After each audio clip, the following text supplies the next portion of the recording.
King-size Coca-Cola gives you that refreshing new feeling. There's nothing like ice-cold Coca-Cola.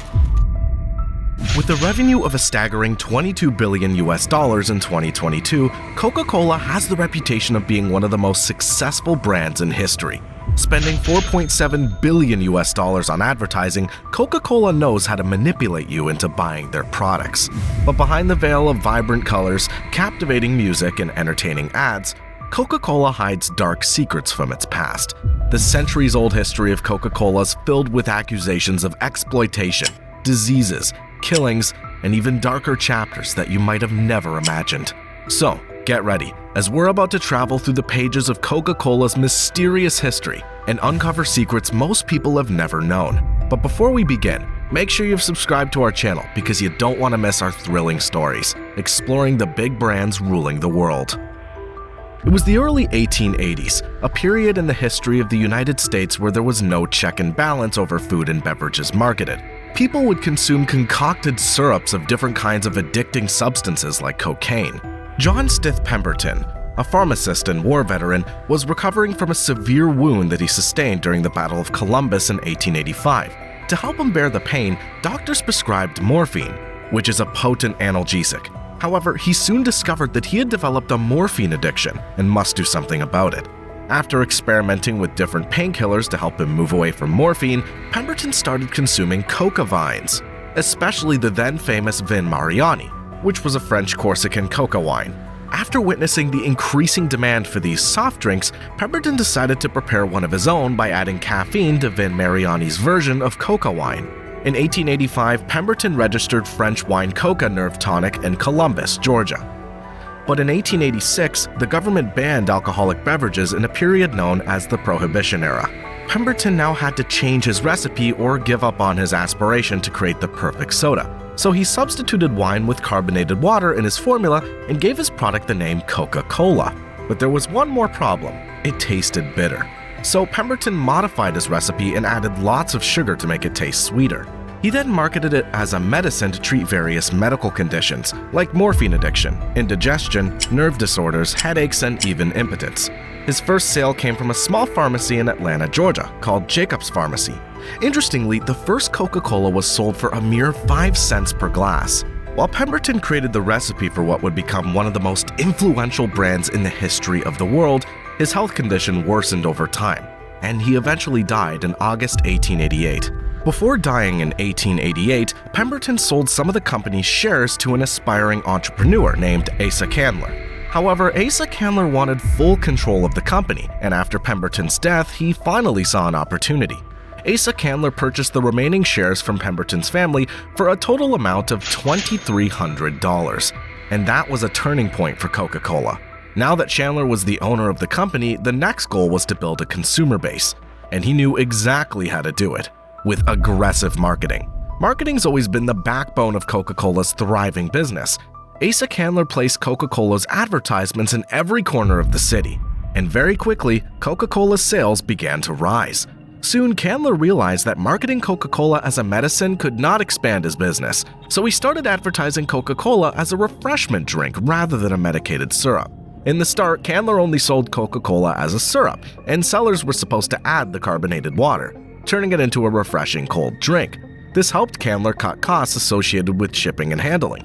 But then came Joseph and Benjamin, two lawyers, with an idea to take Coca-Cola to the next level by doing just one thing: bottling Coca-Cola.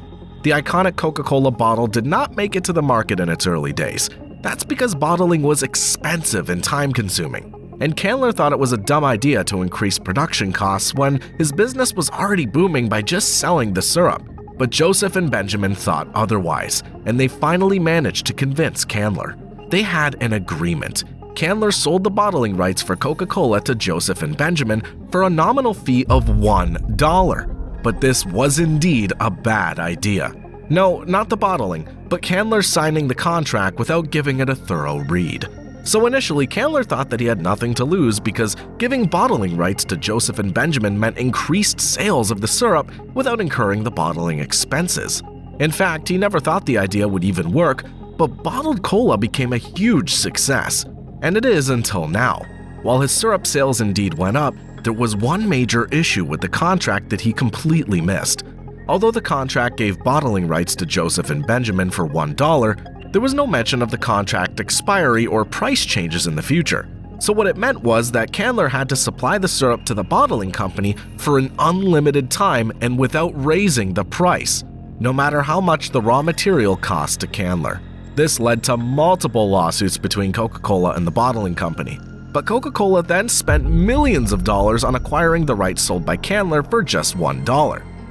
Regardless, Coca-Cola was earning millions in revenue in the early 20th century because Coca-Cola was a huge hit. But why? How is Coca-Cola standing out among many other sodas out there? The answer is marketing. Coca-Cola has always maintained its top position in the market due to its incredible marketing strategy and millions of dollars of spending. However, Coca-Cola's global rise was a result of a genius yet controversial plan, which nobody could have imagined. A 330 milliliter of Coca-Cola can contain 39 grams of sugar, which is equal to 10 tablespoons of sugar, and it's remained one of the key ingredients of Coca-Cola from the very beginning. But that became a problem for Coca-Cola in World War II when the government restricted sugar consumption in order to ration in the difficult times.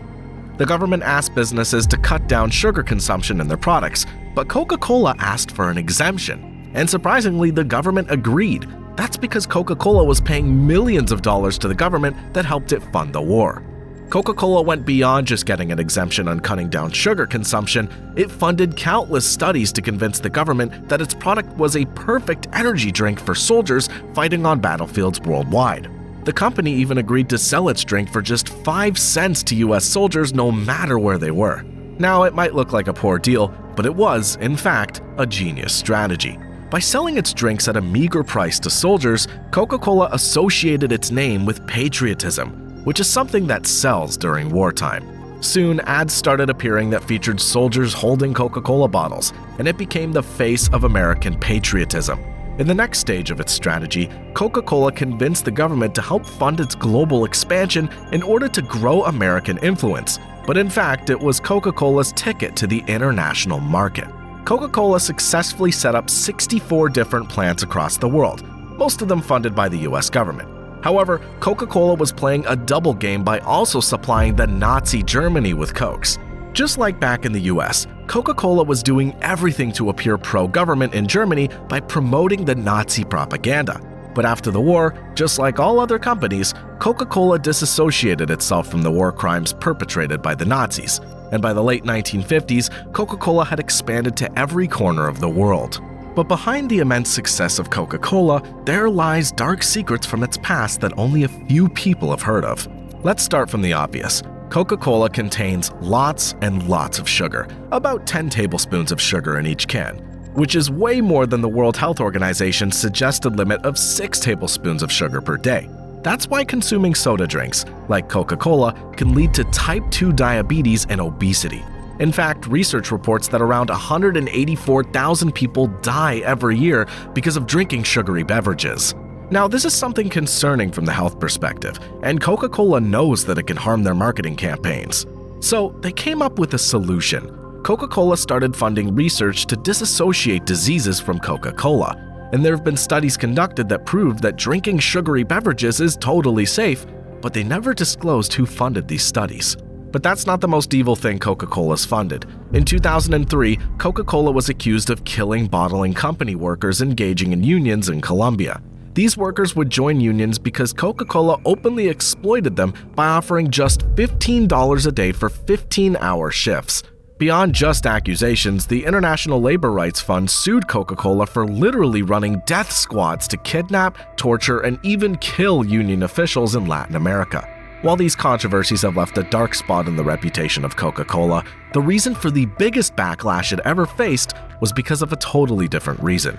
Coca-Cola enjoyed a monopoly in the market for decades until it faced competition from Pepsi.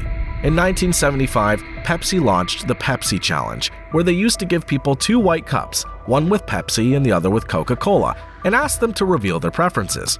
This marketing strategy revealed that Pepsi was preferred by more people over Coca-Cola. In response, Coca-Cola did their own study, and to their surprise, the survey revealed that Pepsi was indeed more preferred by people. Soon, Coca-Cola started seeing a massive drop in its market share, with strong competition from Pepsi. They thought it was because of the taste, and after rigorous testing and trials, Coca-Cola unveiled the new Coke.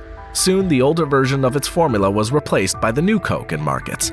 However, contrary to their expectation, people flooded the company with mails and messages of utter disappointment. What did they want? Bring the old Coke back. Coca-Cola thought that the problem was their taste, but it was never about their taste. Coca-Cola's been successful due to its marketing, and although people preferred Pepsi's taste, Coca-Cola has engraved people's minds. It was like an old friend, a worthy companion, and a must-have for every day. After an intense backlash, Coca-Cola brought back the old formula as the classic Coke. However, the new Coke was not removed from the shelves immediately, as Coca-Cola believed that people would switch to the new Coke sooner or later. But it never happened, and the new Coke vanished from the market slowly.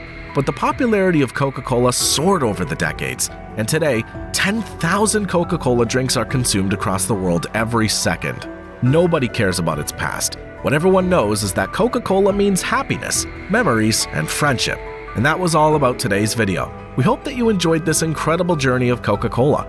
Let us know in the comments which stories you'd like us to tell on our channel. And don't forget to give this video a thumbs up before leaving. We'll see you in the next video very soon.